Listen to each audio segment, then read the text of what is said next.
Good evening, ladies and gentlemen. My name is Orlando Valido, Oli Valido, or people that they call me here on YouTube. Tonight they're going to bring you another country music way from the past, a long time too, okay? And I don't even have to say the name of it because you're going to see it right there on the picture, okay? Here comes the first picture.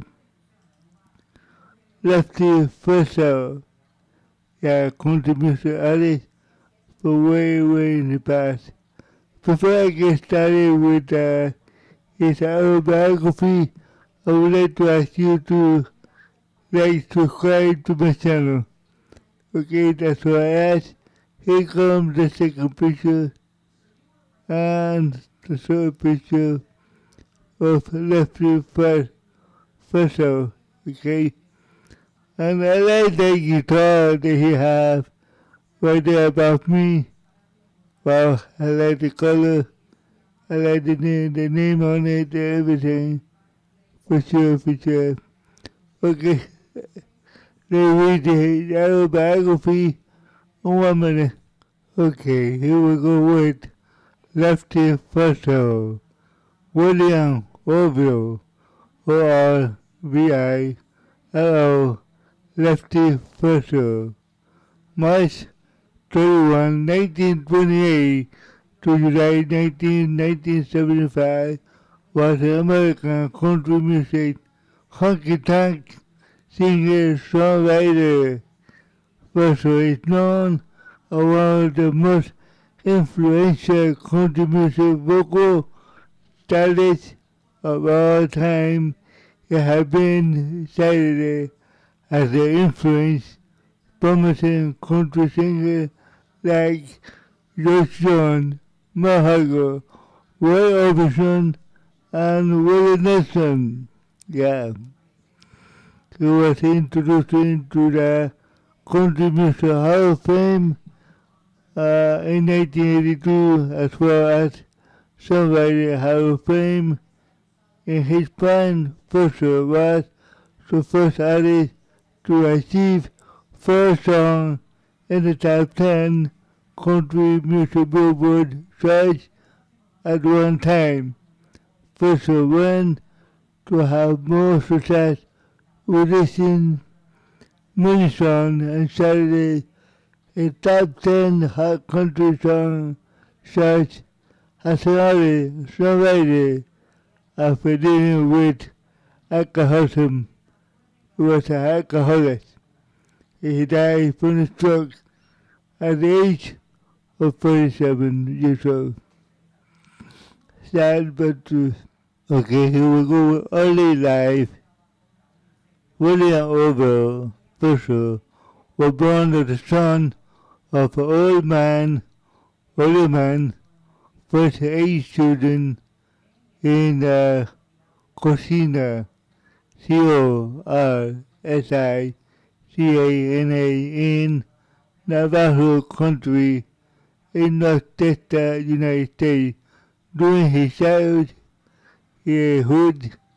his family moved to El Dorado Union County in Arkansas. Again, El Dorado Union County in South Arkansas. As a child, he was called Sonny, but later he took the name of Lefty.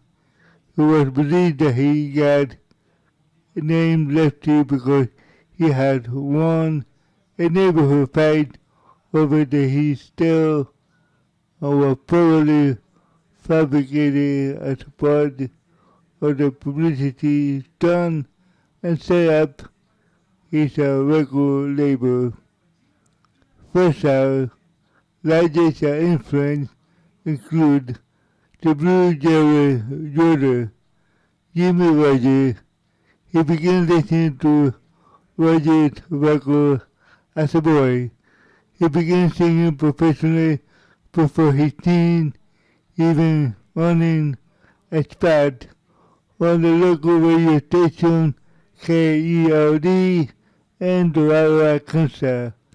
First 13 were spent singing a nightclub, a radio station, and talent shows throughout the South. During his tour in Arkansas, Texas, New Mexico, Las Vegas, he began to develop a style of his own, and shaped by the artists like Roger Stop and Ted Daffan, Daffan. Fantastic. Musical beginning in jail time.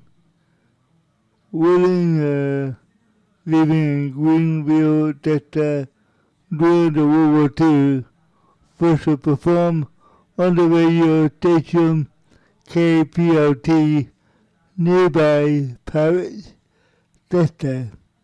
There he met Alex Harper and they married in March of 1945. In 1946, they moved to Roswell, New Mexico. Roswell, the U.S. capital of UFO. Yeah, that's for sure. Roswell is the capital of UFO. Believe me or not. Even if I don't believe in UFO, but well, maybe I do, who knows. First perform on the radio station KGFL with a house band and cottage garden dance hall. In July of 1947, the 19-year-old Frizzell was arrested in jail for having sex with underage fans. Yeah, that's pretty bad. He was charged with statutory rape, convicted for following months, and served 6 months in a county jail, and filled with the guilt. He wrote the poem to his wife from his cell. One of them will become his big record hit. Oh yeah. After he released in the late 1949, he was led away from music and back to the oil field to work with his father. However, soon he was performing in nightclub again.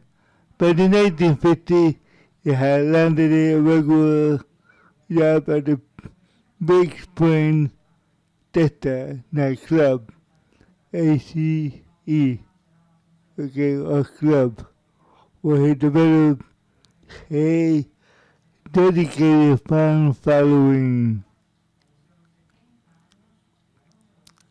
Nothing, guys. Maybe he raped the girl, but maybe not.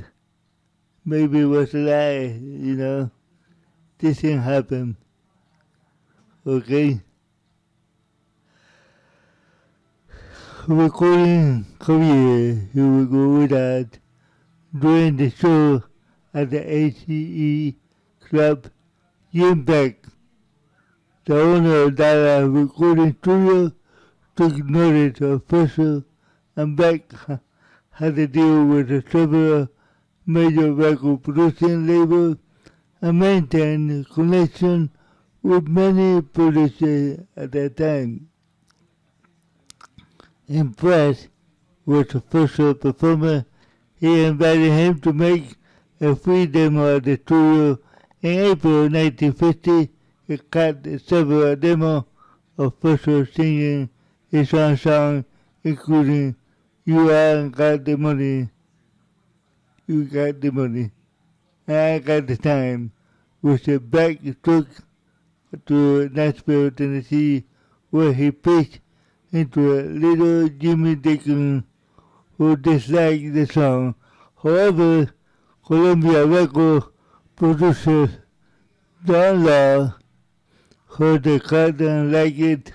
After hearing Lefty in concert, he signed the the singer, and recorded him for the first time for Columbia Records. You know, one stupid label company was stupid enough to say, I don't want him, and the other one took over and because they knew he was going to be big. So that thing happened. Sometimes record label is like that, you know.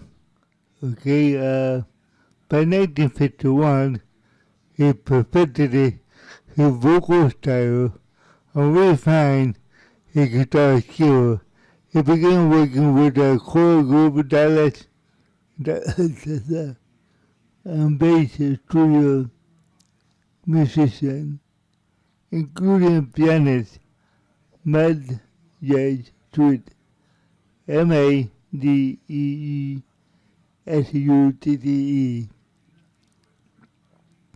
In January of 1951, he signed a contract with the designated Jack Tam Jr. as the manager of the contract, completed with another contract with Frizzell.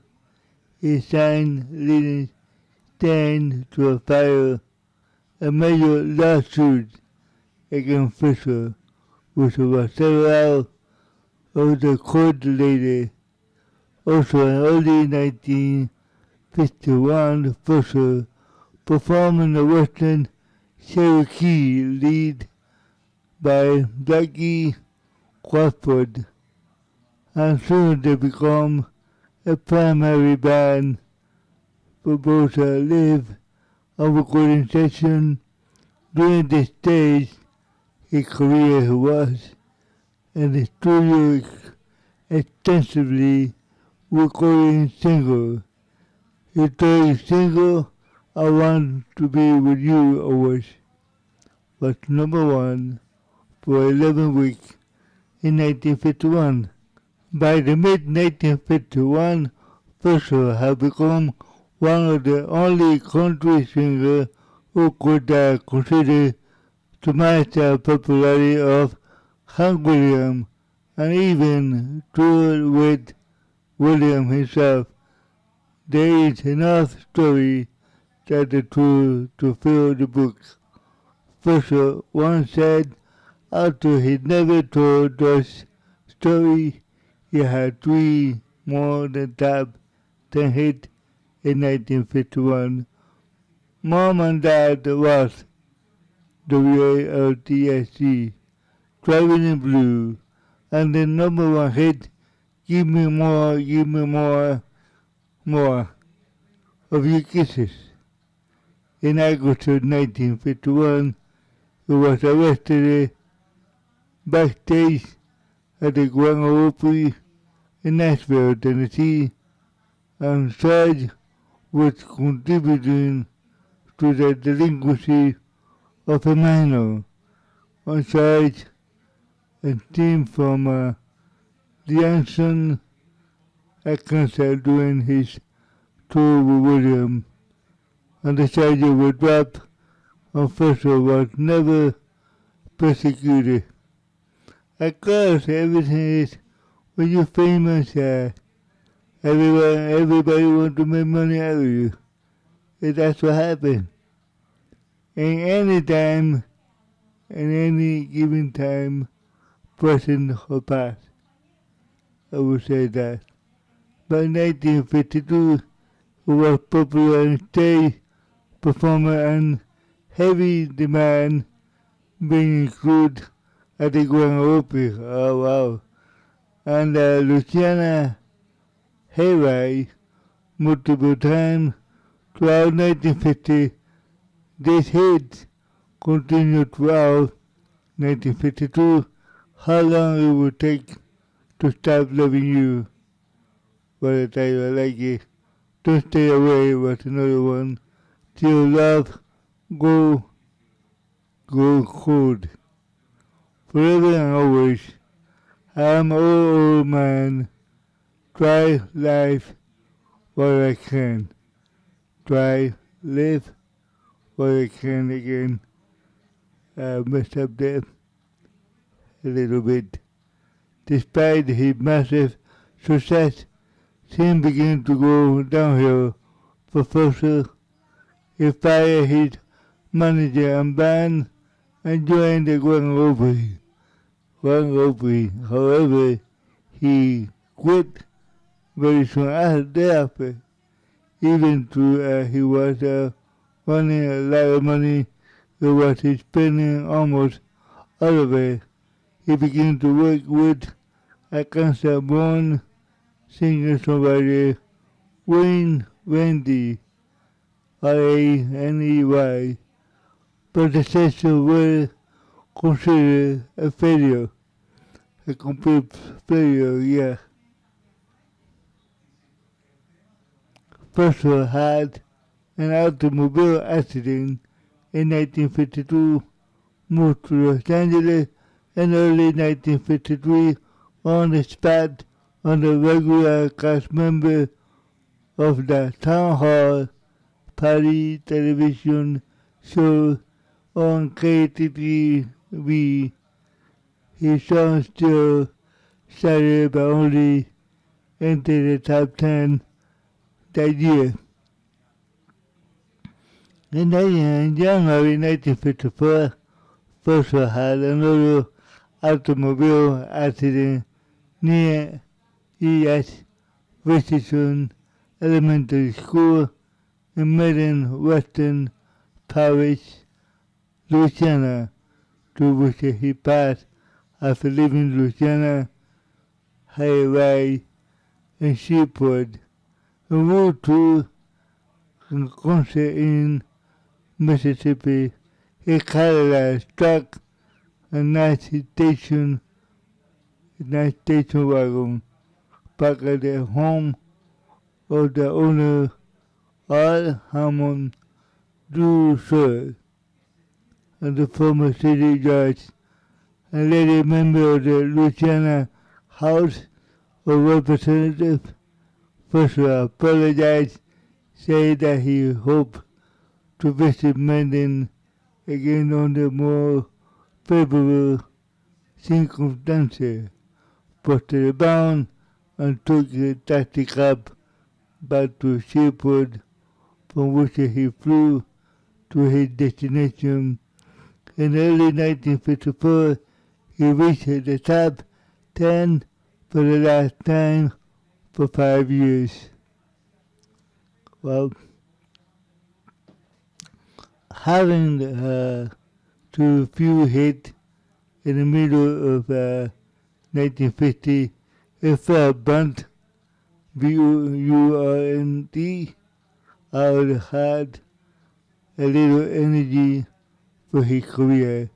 He became frustrated that Columbia Records did not release what he thought to be the best material, so he stopped writing and recording songs to extensively. However, in 1959, deciding to change, Frizzell began to work at Nashville Cedarwood Publishing Company with Jim Denny. His first stop, then hit 5 years, came with a long black veil. That year, he moved to Nashville, Tennessee, 1960. Thereafter, Town Hall Party closed and began touring, recording some minor hit. Okay. Lefty last big hit came in 1964 with the #1 song, Sound Her. This one hard for me. Saginaw, Michigan, which earned him a Grammy nomination the next year. She's Gone, was the last top 20 hit. However, Never Go Around Mirrors from the last studio album and the legendary, considered one of the greatest country songs of all time. It has been recorded over 22 times, same with Kid Wesley. Yeah, a version standing out of the best version ever. Give me a second. Give me for that. Personal trouble, lady year, and death. Here we go with that. First to begin downward spiral after developing a delivering alcohol problem, despite his history indefinite arrest for sex with underage fans, contra drug, legal trouble, and automobile accidents. Alice Harper remained his wife, and their marriage produced 3 children. During the late 1960s, he recorded many songs, but Columbia released very few of them because he's declining record sales, and he began to perform less in 1968. He recorded with John Stone, and Orville. In early 1972, left Columbia Records and signed with ABC Records. The same year he was introduced to the Nashville Songwriting Hall of Fame, and his song, If You Got the Money, You Got the Time, earned him a Grammy Award, Fame Award. But this time drinking was taking a toll on him. He developed a chronic hypertension. His appearance had changed drastically, and his voice deteriorated a lot. On July 1975, at the age of 37, Frizzell died of a massive stroke or was buried on Forest Lawn Memorial Garden in Goodville, Tennessee. Frizzell was introduced into the Country Music Hall of Fame on October 1982. Here we go with guitar.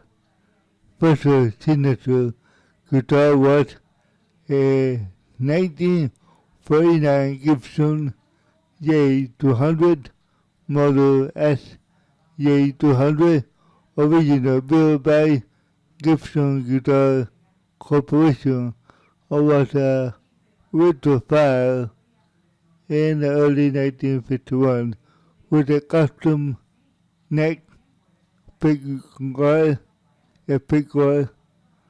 by the guitar maker innovator Paul Big Bag. In 2003 interview, Merkel Hager recalled, when I was a teenager, Lefty got me on stage at the Rainbow Garden in Bakersfield, California, and handed me the guitar. That is the first guitar I played on the professional stage. For many years, the guitar has been on loan to display at the Country Music Hall of Fame in Nashville, Tennessee. In January of 2005, it was returned to Frizzell family, who were later sold via auction by Retrofit.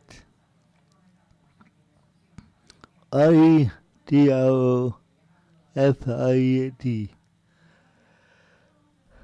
which asking price $350,000. $350,000. And guess who pushes it? Honky pushes the guitar and remains a part of his estate. Stunning Edward recorded Hack and Lefty Frizzell by Country Soul, a tribute to Hack Williams and Frizzell written by Dalla Frazier, and the hit of Top 40 in 1973. Just Trade recorded Shaggy D. Shuffle song called Lefty and Gone on the album Something Special. In addition, Willie Nelson in 1977 album to Lefty from Willie was a tribute to Frizzell and considered it an entirely cover version of a Frizzell song. Frizzell was introduced into the Country Music Hall of Fame in 1982 and has a star on Hollywood Boulevard Walk of Fame. He also at the Rockabilly Hall of Fame along with his son Quaker Frizzell.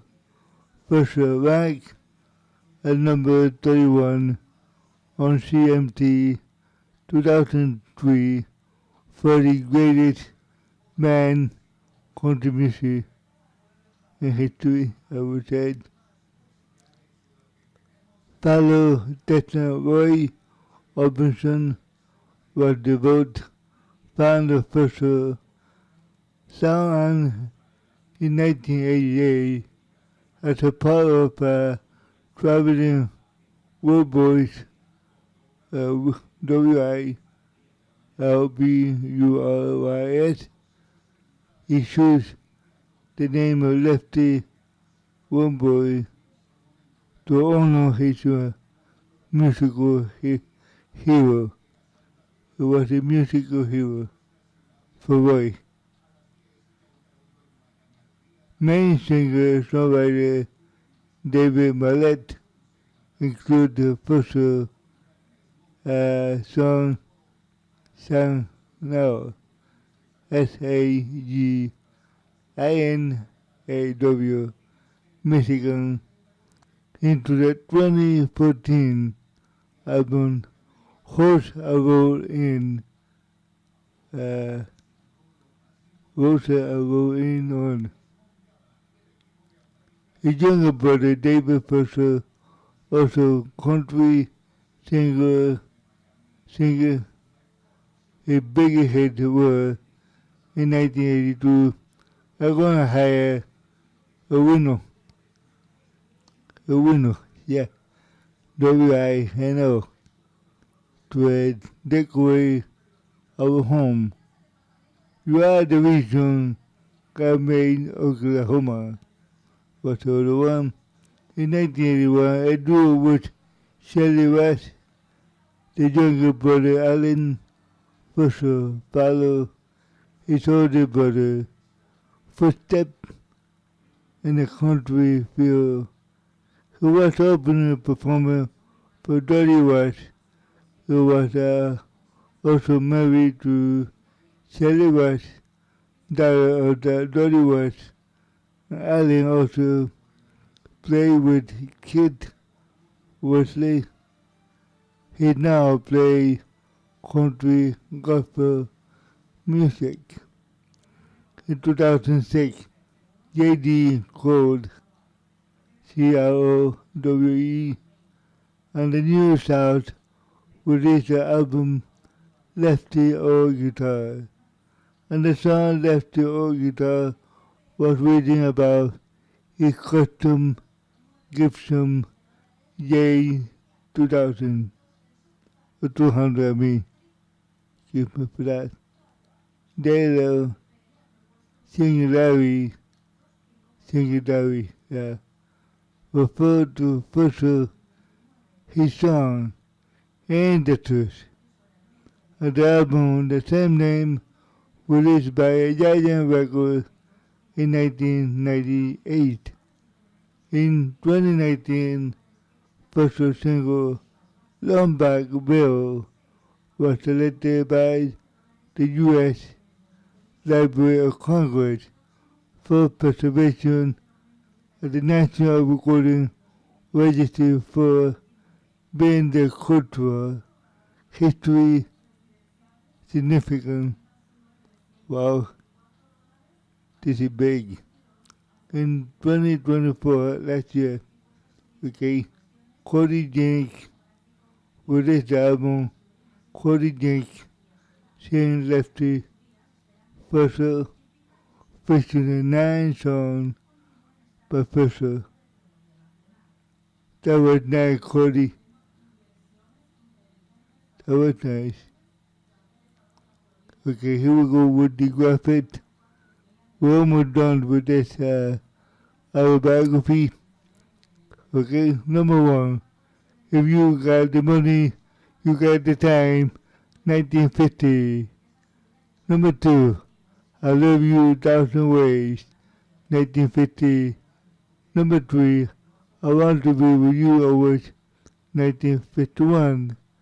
Always late with your kisses. 1951. Number 5. Give me more of your kisses. 1952. And number 6, which is a hard one for me to say, SAGINAW, Michigan, 1964. Okay, excuse me, but I cannot say it. I'm sorry. And this is it for this autobiography. Let's go here with Lefty Frizzell. Background information. I'm done with this autobiography, which is I like it a lot too. Background information. William Orville Frizzell, also known as Lefty Frizzell. March 31, 1928, that was who was born. Well, 1928.